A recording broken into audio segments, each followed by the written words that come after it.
Hi everyone, good morning, good afternoon, good evening, wherever you are. We're back again with the very fresh thing on something which I love the most is DevRel. This is one of the areas which I started working 2 years back, but I totally, thoroughly love it.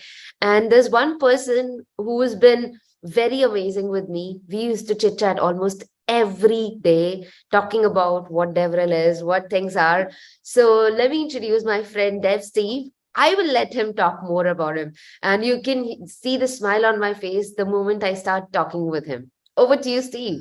Hello everyone, my name is Developer Steve. So I'm one of the senior developer advocates at Lamigo, and we do really cool observability. But anyway, we're not here to talk about that today. I've been a developer since the days of the Atari 800 XL, for those that remember it. Actually, if you do remember it, hit me up on social media because I always love geeking out about retro computing. I've been a developer for so many years now. I worked on more projects than I probably care to remember. Some of them good, some of them bad, all of them an adventure. All of them a very good adventure. But one of the things I love most about being an advocate or an evangelist, and I have been for many years, one of those as well, since 2014, full time, but always had the favorite companies or stacks that you always loved using when you're building out apps. Anyway, I've been an advocate for so many years that when I got married in 2018, I've done conferences all over the world and been able to connect to so many amazing community people. When me and my wife got married, we created a whole new surname. So my surname is Kuchin, which is my married name. And while I was there, I thought, everyone calls me Developer Steve. I'm going to legally change my middle name to Developer Steve. So funny story. My middle name is actually Developer Steve. But yeah, for me as an evangelist, I always love just geeking out with folks, like learning new things, such as the open source way, always be learning. And then always, sharing what I know, or if I can help an upcoming dev or just anyone in general get hands-on with tech and build stuff out, keep things secure even. It's always great to get hands-on and help and see what you can learn along the way. Thank you so much, Steve. Steve, we have had a lot of discussions around this profile, DevRel. But for you, I'm sure there are a lot of people who want to know about it because in the past 2 years, a lot of people have reached out to me that what do you exactly do as DevRel? What is SecRel? What exactly DevRels do? Can I be a DevRel? So there are so many people.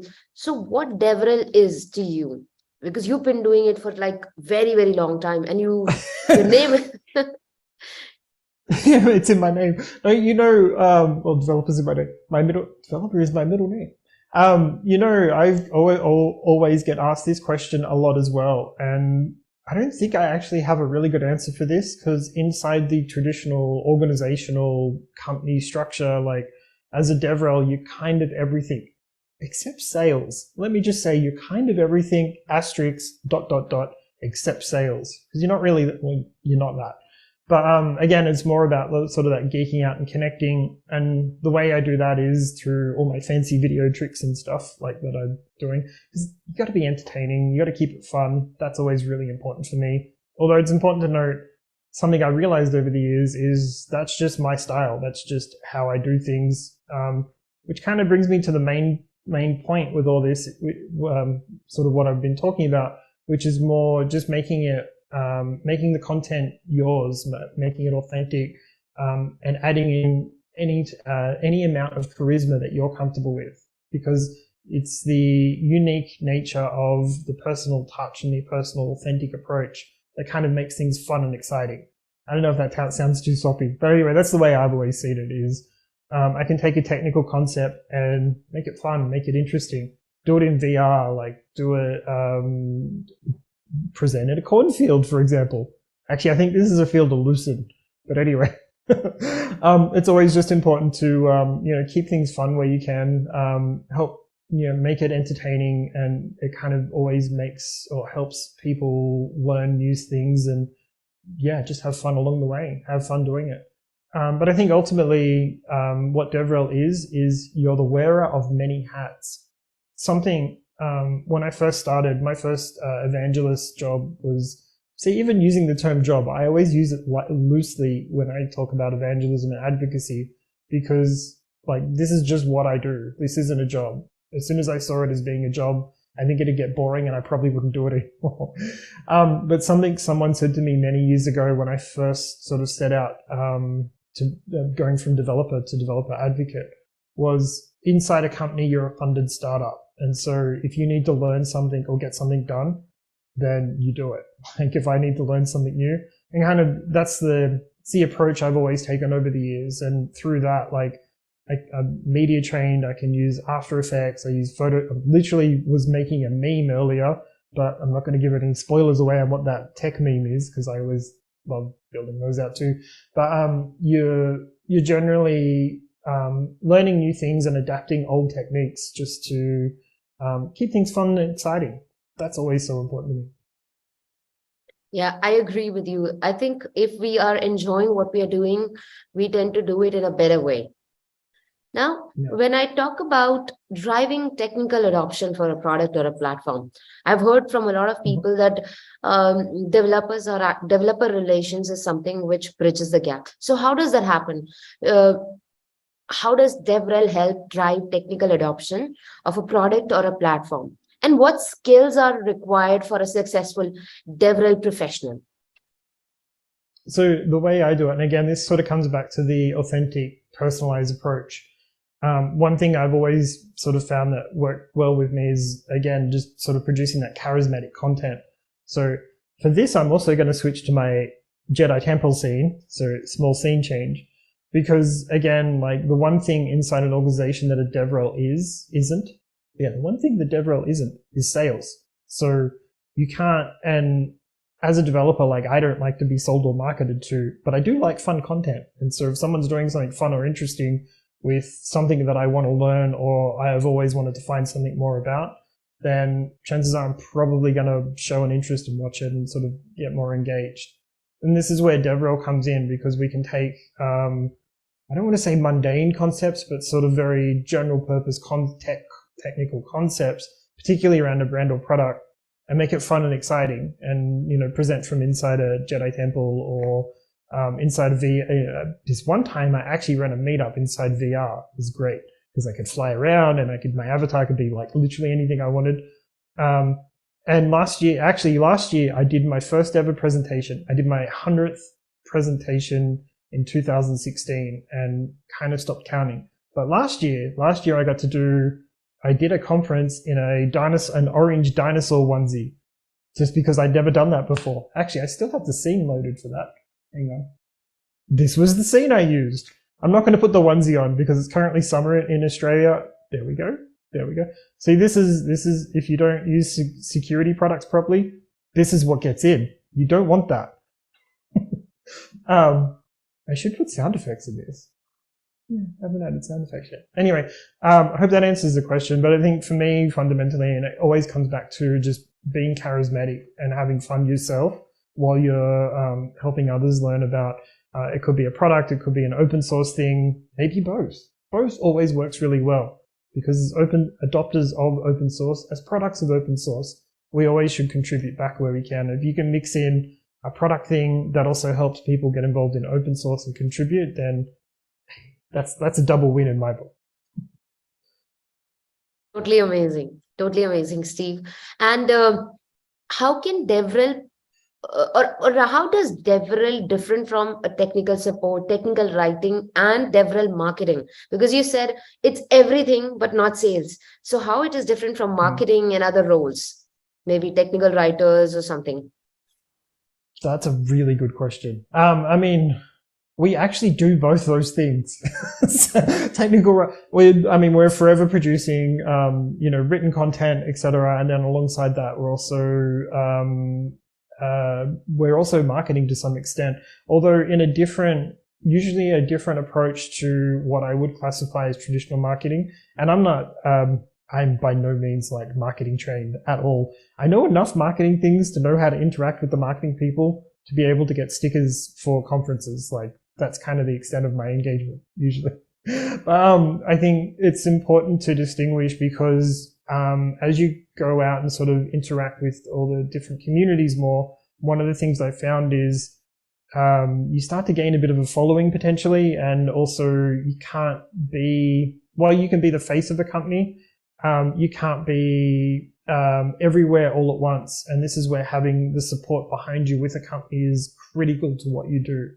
I'm not saying you hand everyone over that comes and asks you a question over to this amazing technical support person, but at the same time, like, oh, yeah, see, this is what happens sometimes. Anyway, you can't be everywhere all at once, and that's something that I've been aware of for many years now doing DevRel. Is you'll have a lot of people reach out to you all at the same time and try and get help and try and get work, and like you really want to be able to help them all, but there's only so many hours in a day, and especially if you're traveling around and you're trying to prep new content and you're trying to get conferences, you can't help them all to the level they're probably going to need help to. So if it's an answer you can't get really quickly, generally that's where you can sort of leverage people inside your company to be able to get extra help when needed. You're still going to be that point of contact, and they're probably still going to come back to you, but if it's a very technical answer that is required, then there's people that will be able to help with that more on the ground. Of course, there's times where, you're going to get hands-on. There's just a limit to how far you can go down that corridor before you end up building the entire project yourself. And I've been there. Like, as a developer, I've been there so many times. And I know that you've been trying to set up things in DevRel program. So how do you generally set up the program for any company who's new to it? So I think, one thing I've noticed over the years, and this is just my working theory. Actually, I think we've talked about this a few times, is there's 4 cycles to DevRel. Wait, I'm going to get rid of the dinosaur and go back to Jedi, I think. Scene change. There we go. So you got to keep it fun. Yeah, I could have fun with that. See if I could get gestures working. I can actually anyway, that's for another day. I think it depends where a company is in their developer relations journey. Like, first and foremost, unless you're running a skunkworks program, which I've tried to do before, and it's never fun. It's very tiring because you can't be everywhere all at once. The skunkworks program is more like inside a company. They may understand that the importance of DevRel, but they're not ready to commit resources to starting a program. I call this cycle 0. So this is, we recognize we can't sell to a developer, we can't market to them, we can't even get their attention or their love, their mind share. But we're kind of interested in it. Like, we understand we need to do it.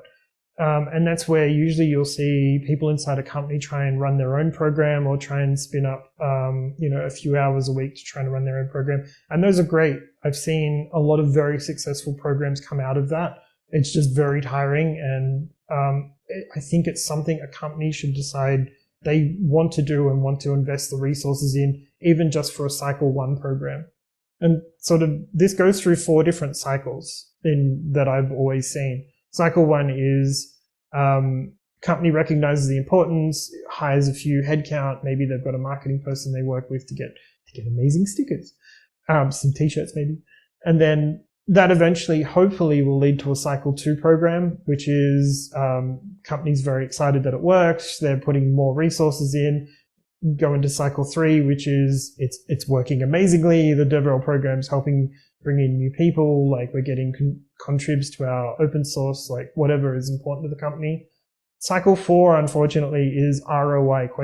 So what is the return on investment? And that's where the company will look at the activities, look at the expenditure, and say, maybe we're not getting all the value that we particularly want. Now, what's interesting here, and I've seen so many programs go through, and I've been in programs that have gone through this multiple times. When that cycle 4 event happens, usually that's where DevRel programs either get shut down or reduced in their numbers or their resources. And that's usually when the company 6 months later starts to realize how important that program was, because all their engagement starts to drop, as you could imagine, because all the content starts dropping off. I think what's important most to keep in mind with any DevRel program, first and foremost, you're not sales. Like, if you're doing this with a sales group, you're doing it wrong, in my opinion. I've never seen a sales-led developer relations program ever work. I could be wrong. And if I am, please reach out and tell me. I've just never seen it.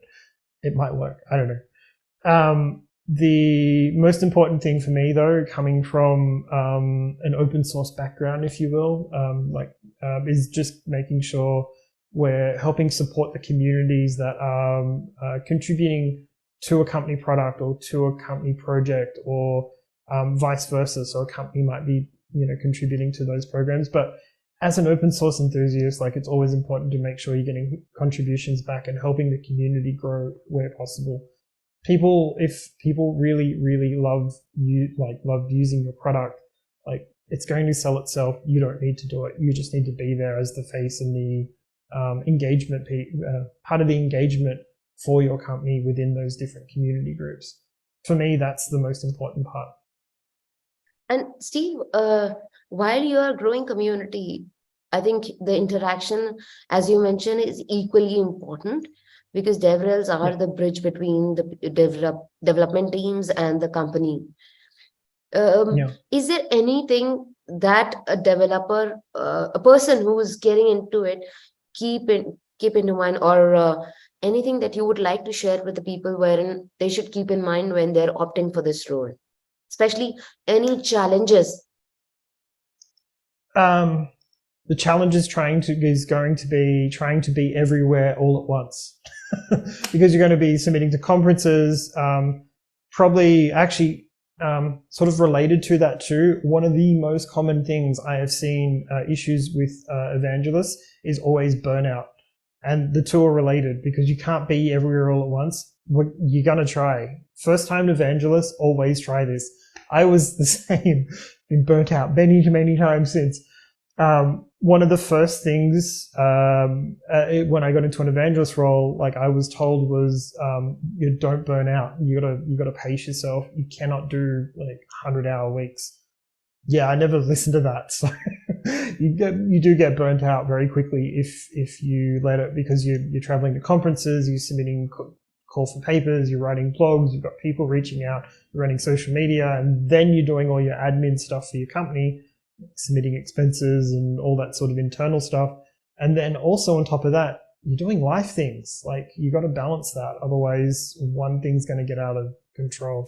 Usually in a full evangelist role where you've got a fairly healthy travel budget, it's going to tip in favor of you saying yes to every conference around the world and flying all over the place. And it's all great and roses for a little while, until you're 3 to 6 months in, maybe a year of doing traveling, and before you start to realize that, hey, I'm a bit burned out. And we've all been there. It's nothing to be ashamed of. You should totally take some time off and rest up, because equally important is, can't be charismatic if you're burnt out. Just saying, from experience, there's only so many energy drinks you can drink in a day to get on camera, and then try and recover from that. It gets tiring. So hopefully that helps. Absolutely. Thank you so much, Steve, for sharing the wonderful insights.